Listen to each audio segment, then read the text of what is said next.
I know we all have a love-hate relationship with technology. I'm a technophile, but at the same time, I understand that it has to be used in a very mindful way. And that is why I'm so excited to have our guest here today, Gabe Montague. He is the founder of Mindful Makers, a Boston-based community exploring how technology and AI can support mindfulness rather than erode it. Hello and welcome to the MindBodySpace podcast. I'm your host, Dr. Juna. I'm a double board certified radiologist and lifestyle medicine physician and a Harvard-trained educator. And this is the MindBodySpace podcast, where we talk about the science of resilience. I've been working really hard on publishing Relax to Soar. This is not just another planner. It is actually a resilient system, and it's on paper for a reason. Our brains respond so much better when we actually write things down on paper. And this system calms stress, beats procrastination, and builds the micro habits that quietly change everything. Because we all know what to do, but most of my students over the years and myself have experienced that feeling of overwhelm. Relax to Soar system allows you to change at the cellular levels so that you can experience optimal recovery and more follow through. That means action towards the goals that you want to achieve in life. Inside is a shortcut to all of the classes that I've taught over the last 10 years at places like Juilliard School, Columbia Law School, NYU Medical School, and to thousands of people online. I needed this myself. This has all the components of lifestyle medicine and habit setting to increase your mental and physical resilience down to the cellular level. We're having a special right now, so head on over to mindbodyspace.com/store. For a limited time,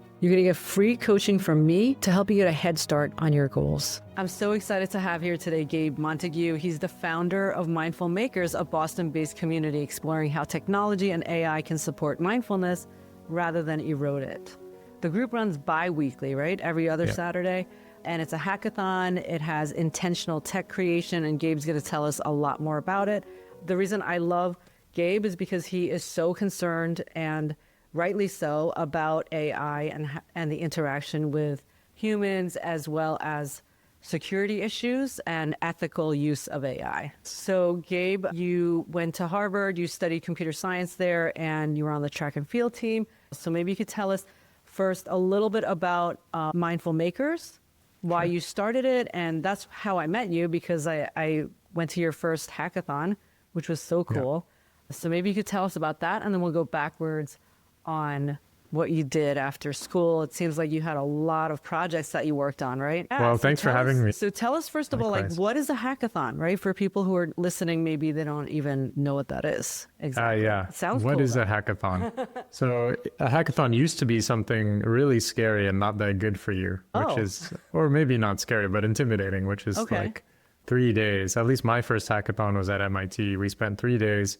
A bunch of people gathered, and a company sponsored a bunch of ideas and kind of divvied them out to teams. And the teams picked them up, and they would compete for 3 days, get very little sleep, maybe drive each other crazy, maybe get along and get a lot of work done. And then at the end, everyone would present, and usually there's some prize money. So that's I think, a stereotypical idea of a hackathon. So that was your first hackathon at MIT. What did you work on when you were there? And did you have your partners with you, or did they assign you, or did you break out into partners? I think the serious teams brought their partners with them, but I just actually was just walking by on the street, and someone like recruited me on the street. It was a crazy way to join a hackathon. That's often how things go up there, right? Like you just run into so many interesting things going on all over Cambridge, and you just end up in like a conference or a hackathon. So cool. Yeah. So I showed up to the info session at the start of the hackathon without my laptop and decided, you know what, I've heard about these things for years. I might as well try one. And we were working on some AI research agents for researching which kinds of bioreactors were best for producing which kinds of crops. So it was a very commercial. Very MIT. Yeah. It was very commercial because it clearly was going to help this company a lot. So very cool. So back in those days, it was like 3 days in a row. You weren't even sleeping. You guys just kept working through the night. They gave you donuts and pizza. Is that what happened? Well, I think some teams didn't sleep, but we weren't kidding ourselves about I don't know. I don't think we thought we were going to win, so we slept. But if So hackathon, like a bunch of people come together, you brainstorm ideas. Maybe there's like, in your case, Mindful Makers, which you'll tell us about. Right. You have like a guiding format. But so then people come together, sometimes they pitch each other and try to get each other on a team, or you come with a team and then you create an actual product or like a beta, usually a beta version of the product, right? Or something that's just like a minimal viable product. Right. Yeah. So I guess so far I haven't given a very good optics on, or I haven't solved hackathons very well. So, but these days they're very different. And Mindful Makers does a different kind of hackathon than the first one I went to. Okay. Because after that, I thought that was really fun, but I'm never going to do that again. And so, but what we do is we get together just for one day. It wasn't until later that I realized you can do a hackathon, especially now that AI is out, that vibe coding has become a thing. You can do it just in one day, and you even need, sometimes it can be as short as like 5 hours or 4 hours. Just a handful of hours is sometimes enough to create something awesome and to prototype it, because AI has accelerated the development of coding so much. So Mindful Makers is a group that comes together. We get coders, we get non-coders, and we try to take care of each other's digital spaces in a way that's conducive to mindfulness and meditation. So just like you would organize your room at your house in a way that is designed to make you happy, our digital lives, our digital spaces, we don't have a lot of control over. And arranging these digital spaces with technology that's in the best interest of our mental health and our well-being is what we try to do in the group. And takes a lot of different forms, but ultimately we're promoting mindfulness in the daily lives of our members and beyond with Mindful Makers. And like using tech to become mindful, or being mindful of your tech use, right? Right, it's kind of both, yeah. I totally need help with. I was just complaining to my therapist. I'm using my phone way too much. Yeah. So that was like a problem I had. So I need your help. So, everyone does. But hackathons, believe it or not, so I was giving a few talks recently, and I know you can't believe this, but some people have not heard of what vibe coding is. So maybe you can explain that. I know the first year that I was, when I was back, I went back to school recently. So I was at MIT, and they said, this is the first year we're offering this AI course to people who are non-coders, because finally AI is able to help you you could talk to AI and build things. So one of the classes that I took, it was the first year that they offered it to people who don't know how to code at all, which is how I got in there. So tell us, what is vibe coding and how do you do it? If somebody was going to do it today. Because you can, right? Somebody could just start doing it today. Yeah, vibe coding is using AI to write code. So people are familiar maybe with going to chatgpt.com and typing a question to ChatGPT. It's very similar to that. You have a place where you can communicate with an agent, except instead of asking the agent to write a paper for you or something like that, you would ask it to write you a website. And then you see the website right there next to your chat, and that's pretty much how it works. I think with Claude, or I don't use Claude or OpenAI, but I think they can do that writing, especially Claude, I think can do that writing Claude these days. Wait, I thought you used Claude for coding. I use Claude Code. Sorry, I meant vanilla Claude. I think even the consumer-facing entry point for Anthropic or for Claude can do this already. So and then you you use can the coding version, which is Claude Code, and I have Claude Regular and I have Claude Cowork. And Claude Cowork, you can actually tell it to build you an entire website, or just by saying, use these colors. You could even say something like, use Harvard colors and MIT colors and create a website for me that looks technical or looks more aesthetically pleasing, and just talk to it like a person, right? Yeah. Maybe even more like a person than a coding person. Yeah, it will understand the fact that you don't understand, If you're not technical, you don't know what, breadcrumbs are on a website. That doesn't matter. You say the thing that lets you go back to the page you were on before and it's kind of horizontally aligned, it will understand you, Yes. So you could talk to more like a person than you would to a person who's a coder, maybe. Yeah, I think you're right about that. So if we go step by step, so you would download Claude and then you would say, what would you say to it? What's an example of something you could build? Yeah, so when I teach vibe coding, I oftentimes point them to Lovable. So that's what I know. I don't actually know if the capabilities of Claude right out of the website. But Lovable, you just go to Lovable's website and then you think what you want to make. It could even be like a PowerPoint, I think, or a brochure or something. It could be static and for the purposes of printing out, or it could be a website that you're going to hand to your friends or pitch as a product that is in development, but you just tell it what you want and it goes and it builds it, and it's probably going to have broken privacy policy link and stuff like that, and images that look generated and a font with a gradient on it that is a telltale sign of AI. But it looks better than a non-coder could ever hope to make. And it actually works, right? So I built something on Lovable. One of the first things I vibe coded was a while back, over a year ago. And I just asked it to use, my stuffed animal that I have, the plush doll, the Brain Bun. And I gave it a photo of Brain Bun and its friend, Zen Cloud. And I said, create a neuroscience website that kids could talk to. I mean, I gave it more details than that, and I kept talking back and forth about things I wanted to change, but it came up with really cute things. It had Brain Bun floating kind of on the screen, and then I said, make it into a chat thing so you can chat with it as if you were texting. So you'd say, oh, I'm upset, and then Brain Bun would say, well, your emotional brain is doing this, and it would explain it. So that's what I coded on Lovable, and most recently with Claude, I was able to code a sleep app where it walked through all the evidence-backed steps to get you to go to sleep. So you would just check off boxes. It's still on my website. I think I saw that, yeah, so that was really cool because that I thought was so much easier to do than what I did on Lovable over a year and a half ago.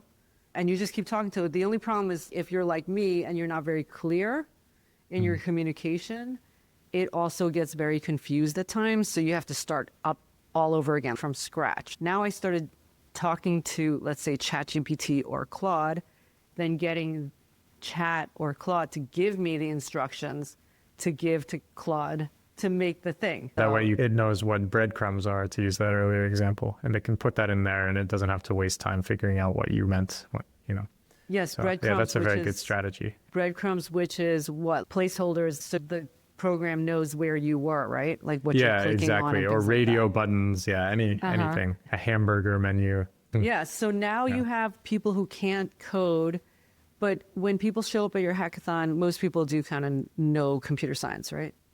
No, I just ask that they are not actively afraid of technology, that they bring their laptop and the willingness to learn. Actively afraid. Phrase. I love that. Some people say, "Ooh, no." Passively afraid? Yeah, I mean, they can be afraid, but willing to learn, And some people have had great success, like at our last hackathon. I was very proud of someone who came last time and was a little bit veering towards that actively afraid of technology type, but she made an app in Lovable and figured it out. It's really not that hard once you overcome the fear of typing in something. I guess the hardest part is realizing what's possible in a website versus what's not possible in a website. What was the coolest thing somebody's made so far in Mindful Makers? Oh, the coolest thing that someone's made so far. There have been lots of cool things. Some people were working on telepathy. Is that proven to be true? I mean, well, electrical signals. Yeah. Very loose version where two people put on EEG devices on their heads and it transfers audio waves, like binaural beats in between them, so that it actually is synchronizing their brainwave frequencies actively. That's so cool. Wait, so that's very cool. That's on the more experimental end of things that we work on, but the idea is that it promotes connection. We kind of ask, like, how is this going to help mindfulness or being in the moment for someone here in the room? And that's kind of the criteria of what we try to make. You're trying to connect people through technology. Yeah. Connecting people is one way, or even just having them land more in the present as they go about their daily life. Oh, that's so interesting because we had this toy 10 years ago when my kids were little. It's like you put this thing on your head and it picks up the electrical signals from your brain. You can float little balls. Oh, wow. I'm going to have to send it to you. Yeah. But that brings me to say that your Mindful Makers hackathon, a lot of times you have some companies join you, right? That are in the neurotech space. Yeah. So can you tell us a little bit about that and how that works in the hackathon? Yeah, so EEG is a popular emerging technology. It can't read every thought you have, but it's getting better and better. There are models developed at MIT that can correlate your EEG signals with different things that you might be thinking of at the time. Those generally require really expensive hardware that we don't bring to hacks. So we're operating more at the level often of an EEG being able to measure how stressed we are, or how excited, or how sad, or various emotions correlate with different EEG signals, some well, some not. But each brain state does have an electrical signature that these machines that you strap onto your head can measure. And some of them, are things that you would never walk around with in daily life. And some of them actually are very unobtrusive. So it's a new kind of wearable. The cap that goes, right? Yeah. There's a cap. Our new next weekend on the 30th, we have a hackathon with an EEG company that just goes behind your ear. So you don't even realize that you have this wearable that's monitoring your brain. It's very cutting edge. It's not something that I would use during my meditation necessarily, but it's something that a lot of people do use as part of their meditation, actually. Like the Muse headband is probably the most famous example of this. Yes, I used to use the Muse headband at Juilliard with all the musicians there. And when I was teaching them how to elicit the relaxation response, which is the opposite of the stress response. But EEGs, I would say my neurology doctor friends would say that a lot of these wearables are not picking up all of the signals. It's just basically like the Muse is in the frontal lobe, which is where you want to increase signal when you're meditating. And so we call it oscillations, and your brain does have a signature oscillation. And that is basically the electrical signals you're picking up from different parts of your brain. And you can tell when someone's like sleepy, things like that. But it can't really, the thought reading thing, I did read about it. I can't remember exactly how the mechanism is. It's not like it's reading your thoughts. It's actually like translating whatever electrical signals into possible words. I can't remember exactly how it worked, but I have to look it up again. I don't know either. Yeah, but it's not like they're reading your thoughts, right? But they can tell if you're getting drowsy or not. So that's interesting. And there was an article that talked about how employers might know if you're getting drowsy or if you're getting distracted through earphones that you could wear. Yeah, that's what we try not to build at Mindful Makers. But ultimately technology that could be used for good can be used for, corporate spyware at the same time. We were just talking about this at the last spyware. Yeah. At the last hack, someone made a device where when you get up, because the idea is practicing gratitude is shown to help our well-being, our happiness, our sense of connection. But oftentimes these apps that just interrupt your daily flow become annoying. You're right in the middle of something. And then your computer says, oh, think of 3 things you're grateful for. A team at the last hack built hardware that is with a proximity sensor that measures and knows when you get up from your desk. And that's when it pings your phone to remember these things. So, yeah, we were joking. That's cool. Yeah. So it has a sensor that picks up the fact that you're getting up out of your desk. So instead of interrupting you during your focused work session, it knows when you're about to get up to go to the bathroom or get a drink of water. And then it says, think of something grateful. That you're grateful for. Yep. That's it sends cool. a notification. I like that. Yeah. I like that.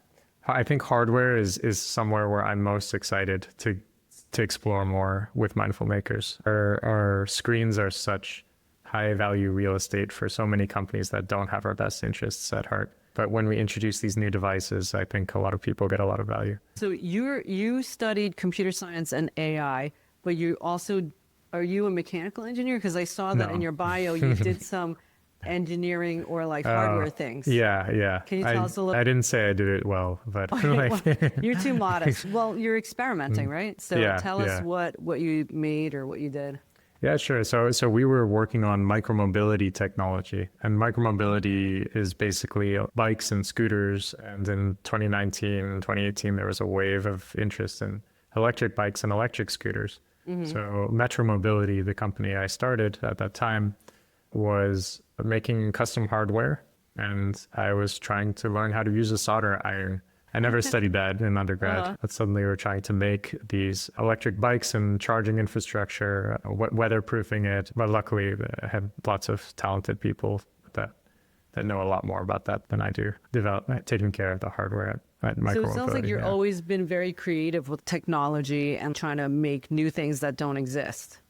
Yeah, well, I mean, even before Mindful Makers, I I was developing kind of this technology on my own, especially during the pandemic when there wasn't Which a lot else to do. So, for instance, I think during the pandemic, I started work on an operating system where you would have to tell it what you're going to work on before it unlocks anything else about your computer. So you have to start with an intention. I think the most popular version of this that I see is people that disable suggested content on YouTube. So then they go to YouTube, but then they have to intentionally type in something that they want to see into the search bar. Okay. So I took this further and tried to make my whole computer like that before AI. So, and then of course, there's an aspect of seeing your data, seeing how you spend your time as being a helpful indicator for how you want to spend tomorrow. So it had this tracking element as well.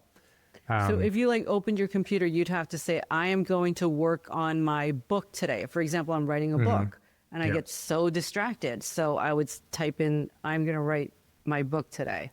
Right. And then it would not allow me to open anything except for what I needed for that task. Is that what you're saying? Yep. And then that was before AI. So I need that. So now you can do that with Claude, right? Now it's a lot easier.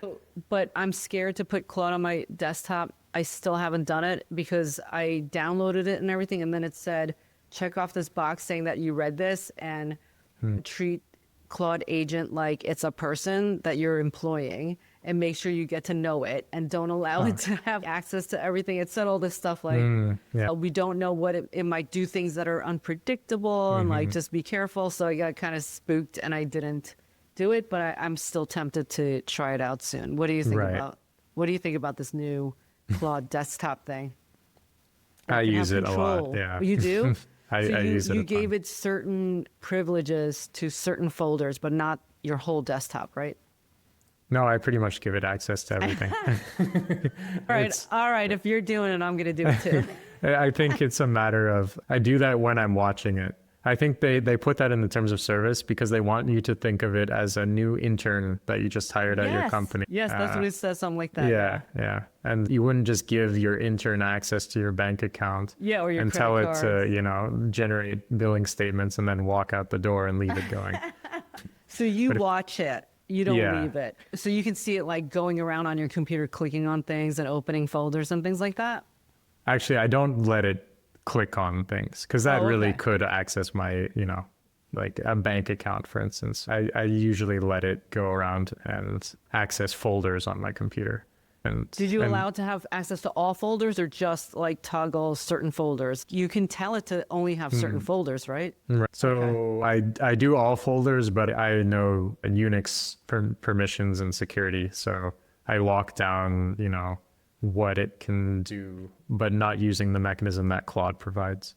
So you go into your Unix or your terminal. Yeah. I get so scared every time terminal opens on my computer. I'm like, what do I do? I know I shouldn't be scared, but when the terminal opens for us kind of non-CS people. Right. That's a very intimidating, And yes, the black terminal. Although when I was in a lab, I did neuroscience research before and during medical school, and I would always work in terminal. So nice. I do remember it a little bit. But we just did very little with it. But that's so exciting. I just feel like I'm not organized enough to use Claude in the most effective way possible. You know what I mean? I think everyone feels that way. Really?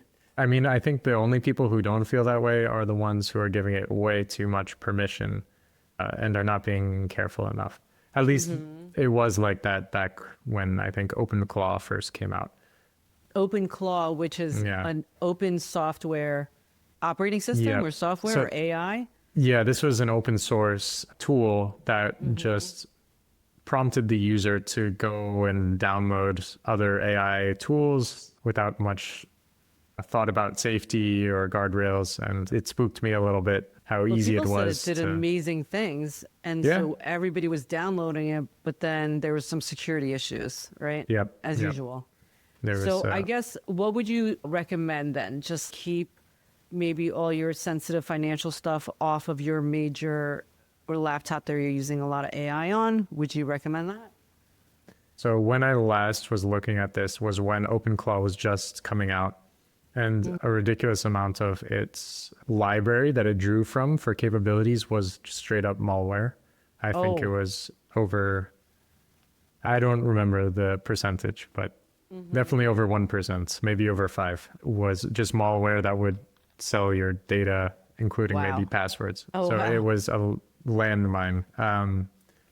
And these days, I think OpenAI and Claude are trying to get into this area of they want it to be useful, but they also want to protect their users. So I think a good strategy is just sticking with the curve of what OpenAI and Claude allow in their desktop apps, unless you're ready to do some extra locking down and do some extra thinking about security.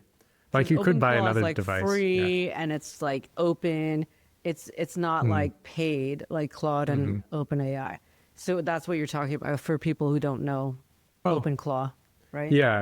Like OpenClaw is kind of oriented towards somewhat developers. Okay. At least it was for a while there. And developers have a little bit more sense of what's going on when they unleash an AI like that on their system.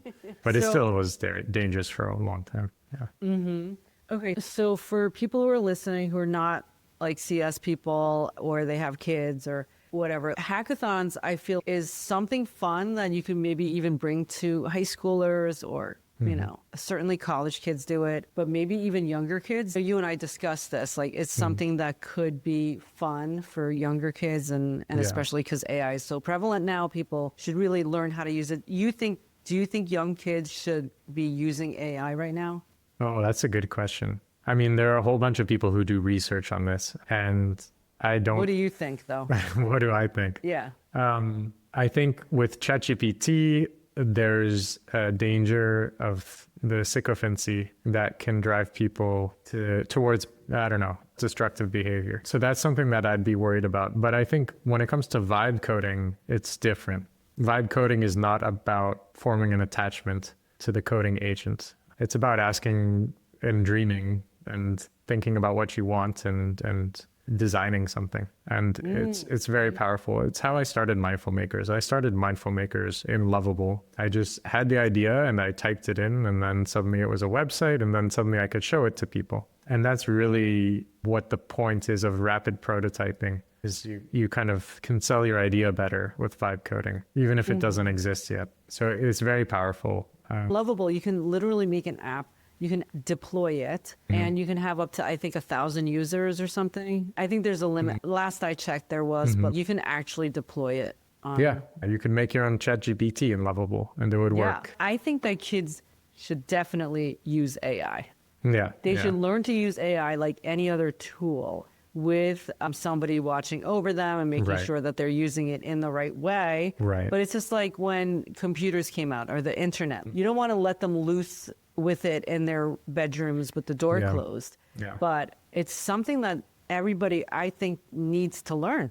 It's here to I totally stay. agree. It's not going anywhere right now. Some people say it could dumb you down. Others say it could speed you up. I think both are true. What do you think? It definitely is dumbing me down in my ability to write code, right? I'm writing less and less code and asking more and more about things that I want to see in the code. I'm also learning a lot. I'm learning new coding technologies a lot faster than before, though. So I've, in terms of the actual encyclopedic knowledge, it helps a lot. For like, I can just ask about any programming concept. What is this? I was asking about encryption algorithms this morning. Encryption, which has to do with security. Right. But when you say losing coding skills, you already know how to code, so you can actually go in there and edit it. You're more like an editor now rather than the writer of code.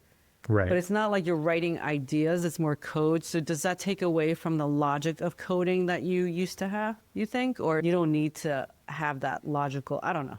I guess it always helps to know code, right? To use it? It does help, but I'm not too worried about it. It's like I learned how to do integrals in calculus class in high school. And then I haven't, as a computer science major, had to do that many integrals And then I think that's fine. I could learn again if I needed to. But don't you think the integrals helped you, like learning that helped you think a certain way though? Yeah, I'm glad I did. So it's not it's useless, even though you might not be using it daily. Yeah. So what I would recommend is asking ChatGPT first, how could I write an app, and not using Lovable right away. Lovable does too much at first. So I see. People really learn the best when they're saying, I want to type everything in, every line of code in myself, and you tell me what it means and why I should put it there.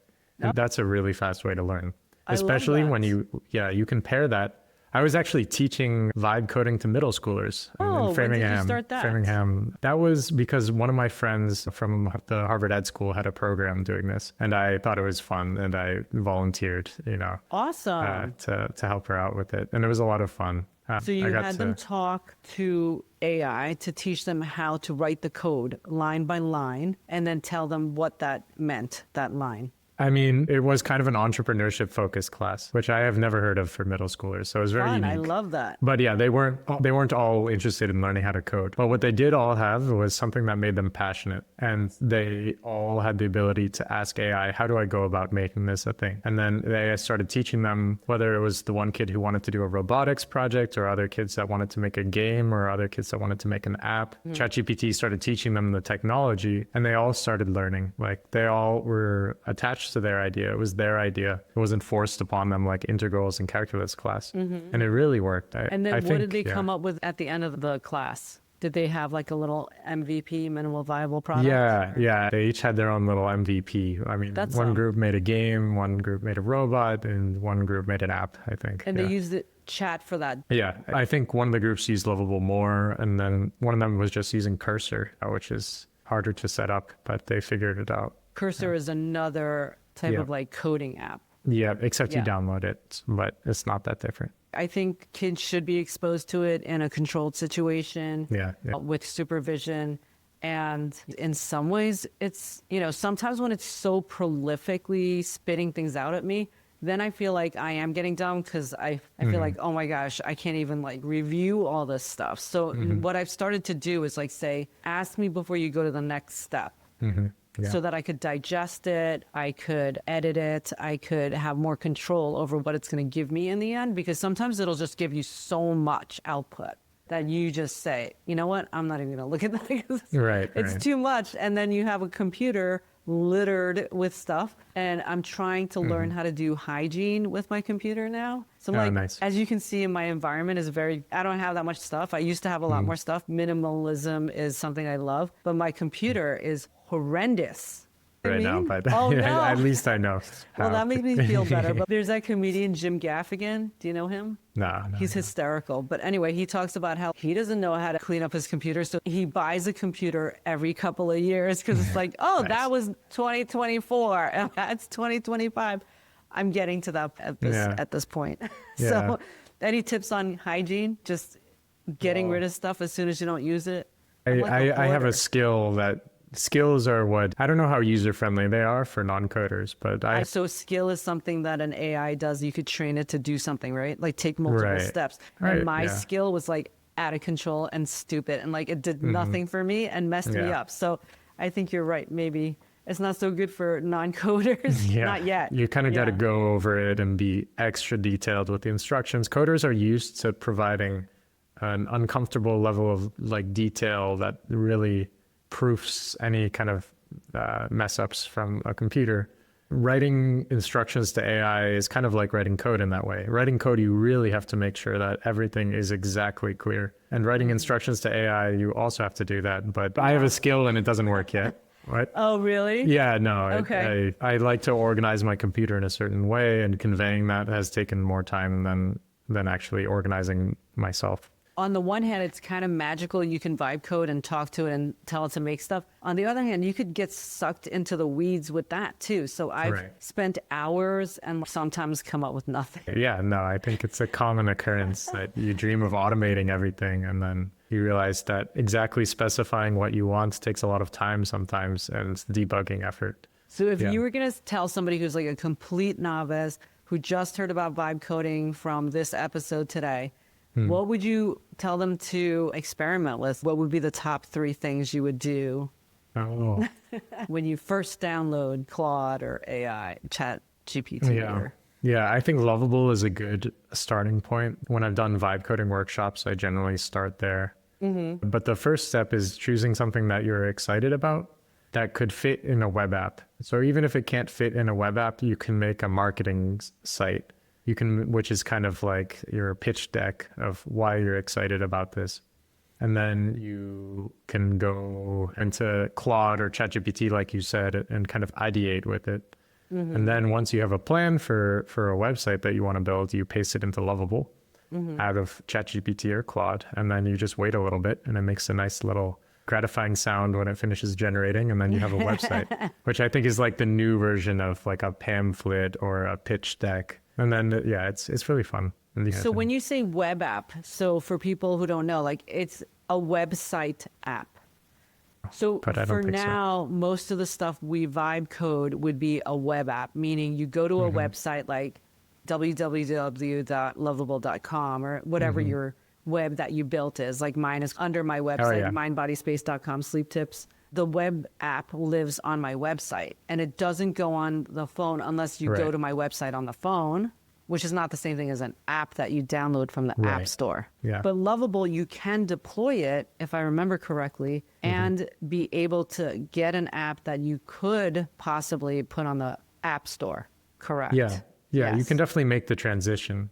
I haven't done that myself, but I think some people have done it fairly easily. I think it's more of a learning curve. Okay. I generally start with Swift and the traditional way of making an app. I haven't learned app building since all this stuff came out. So I'm still doing it the traditional way, except accelerated with AI. So Gabe, before we go, tell us a little more about Mindful Makers. What prompted you to start meditating? Why it matters so much to you? And I personally think it's awesome that you do this on such a regular basis. And tell us more about Mindful Makers in general and what happens and how people can join.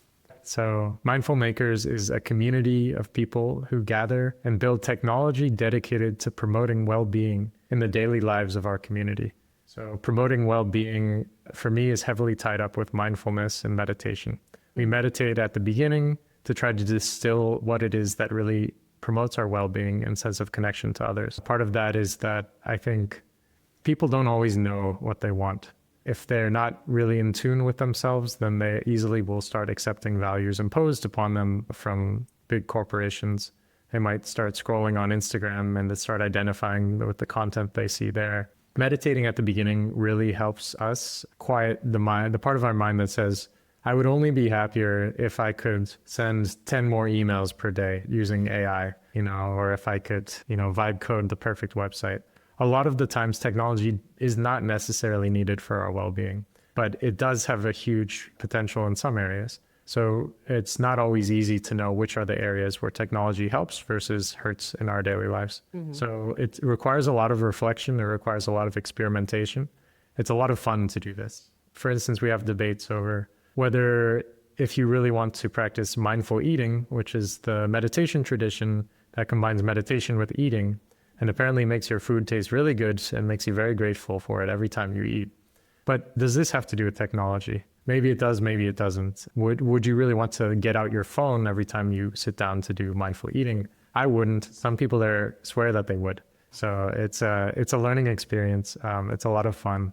We're developing mindful technology and some of it helps some people, some of it doesn't. But I think there's a lot of cross-cutting benefit to some of it. For instance, technology that blocks harmful media or content or addictive social media is generally across the board stuff that people want. We build analyses using AI of the ideas that people have over what technology would count as mindful technology or promote their well-being. And a big part of it is the fact that they want to block other technology. That's part of their digital environment. And part of it is the need for greater self-reflection and self-knowledge as well. So those are the two themes that generally come up a lot, along with exploration of something that has spiritual significance to them. It's oftentimes a book or maybe it's even a tradition or a ritual that's a part of their day. So these general three areas are the biggest areas of technology that people work on at these hackathons and share with each other. That's awesome. And how did you get into mindfulness and why? Why does it mean so much to you? I got into mindfulness in 2016. I discovered it through Headspace. At the time, there was an outbreak of mumps actually at Harvard. And I got it, and people on my track and field team were having to quarantine and wear masks before COVID. And it was a big deal. The city of Newton shut down all their drinking fountains when I went home for the summer break. Yeah, because I was an early mumps patient in this outbreak. So during that quarantine time, I had nothing to do. I tried the Headspace app, and it didn't actually stick with me the first time. Not until later, I was at high altitude training camp with my friends. And that's when I sat down to try it again, because I had heard it was good for you. And at that time, Headspace actually was designed for athletes, or that's what I had heard. And there was lots of athletic stuff on there. So I thought it would make me a faster runner too, which is, sometimes people start meditating and then they stick with it because it gives them so much more, because they've heard it will make them a better writer, musician. And that's kind of what it was for me as well. I was bored and maybe anxious about being sick at first. And then later on, I, wanted to be a better runner. And now I do it because it's been part of my daily routine and it's part of taking care of myself. And I've observed how it's affected me in a bunch of different areas of my life. And so Mindful Makers is part of this project to share meditation, but also try to add to it the technology piece, because it's what I know.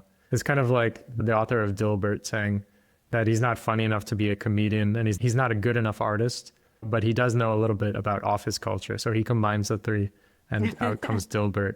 So I'm combining my knowledge of AI and rapid prototyping with my love for meditation.